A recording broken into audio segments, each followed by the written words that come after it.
Kristus, Bapak Ibu, para muda dan para anak, salam jumpa kembali dalam kasih-Nya dalam renungan harian GKI Kuitang hari ini bersama saya, Pendeta Lindawati Niman. Sahabat, mari bersama-sama kita renungkan sabda Tuhan. Hari ini diambil dari Lukas pasal 20 ayat 45 sampai 21 ayat 4. Tapi sahabat, saya di sini hanya akan membaca pasal 21 ayat 3. Sebelum kita membaca Alkitab dan merenungkannya, mari bersama-sama kita berdoa terlebih dahulu. Ya Allah Bapa, kami bersyukur karena Engkau selalu membimbing dan memelihara kami.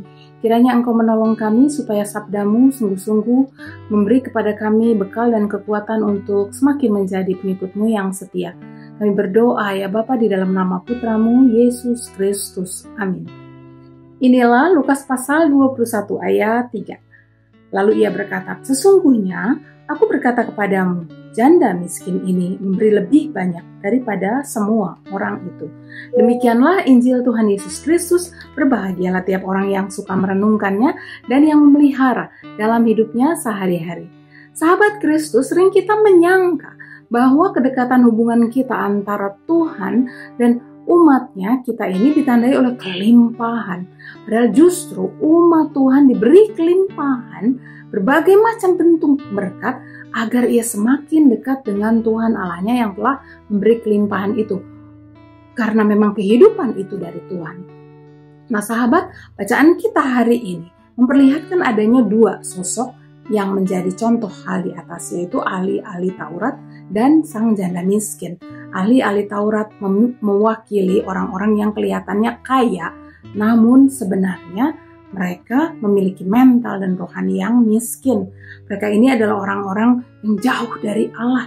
Kenapa? Karena mereka mengejar kelimpahan, namun dengan cara yang tidak disukai oleh Allah, yakni dengan menelan rumah janda-janda kata Alkitab. Sahabat, pada masa itu mereka yang baru menjadi janda dan kebingungan biasanya datang kepada ahli Taurat sebagai sosok pemimpin agama yang dipandang akan membimbing dan menolong para janda itu sehubungan dengan mengatur persembahan dan dari harta kekayaannya dan sebagainya. Namun menyedihkannya adalah biasanya para ahli Taurat itu malah merampok harta para janda itu dengan alasan persembahan dan milik Allah. Nah sahabat, para ahli Taurat pun pada masa itu haus akan pujian dan sanjungan sehingga mereka suka beribadah di perempatan-perempatan jalan. Sahabat, mereka juga ternyata suka memberi persembahan yang banyak supaya suara gemerincing persembahannya itu terdengar oleh orang-orang di sekitarnya.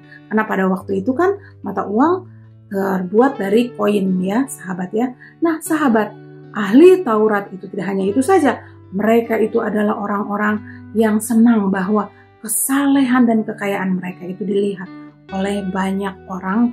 Dan inilah yang menunjukkan jadi bahwa mereka itu sesungguhnya memiliki kemiskinan mental dan rohani.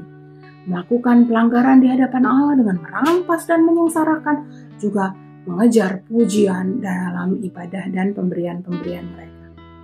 Berbeda dengan sang janda miskin sahabat. Ia adalah sosok yang rendah hati. Persembahan dari seluruh apa yang ada padanya adalah ungkapan sang janda miskin bahwa di hadapan Allah ia menyadari ketiadaan kepemilikannya. Ia jadi memberi semuanya kepada Allah karena memang tidak ada lagi. Dan dalam keadaan itu pun ia datang beribadah.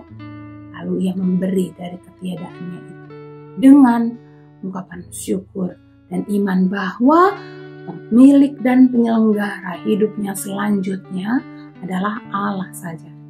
Jadi sahabat, lihatlah mental dan rohani sang janda miskin ini begitu kaya. Nah sahabat, kita belajar bahwa bukan berarti bahwa kita harusnya mencari kemiskinan saja dan membenci kekayaan. Namun kita diajak percaya bahwa Allah lah sumber kehidupan dan berkat dalam kehidupan ini.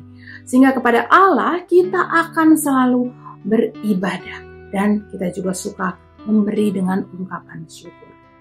Sahabat Kristus, apa yang diungkapkan oleh sang janda miskin dalam bacaan Alkitab hari ini mengajari kita tentang ibadah yang sesungguhnya yang oleh kita umat Allah seharusnya kita teladani. Yang pertama adalah dalam mencari bekal kehidupan, marilah kita menjauhkan diri dari merampas ataupun menahan hak orang lain. Lebih baik kita mencari cara-cara untuk memberi dengan tidak diketahui oleh orang lain. Umat Allah juga kiranya hanya mencari pujian dari Allah saja. Dan selanjutnya, mari kita bersukacita, bersyukur dengan kerendahan hati karena kita sadar bahwa semua yang kita punya ini adalah milik Allah saja, dan bahkan hidup kita ini adalah milik Allah. Sahabat Kristus, Tuhan menolong kita untuk selalu bersyukur atas segala keadaan karena sesungguhnya selama kita masih bernapas, berkat dan kasih Allah masih diberikan bagi kita di sini di dunia ini. Tuhan memberkati sahabat semua. Sampai jumpa.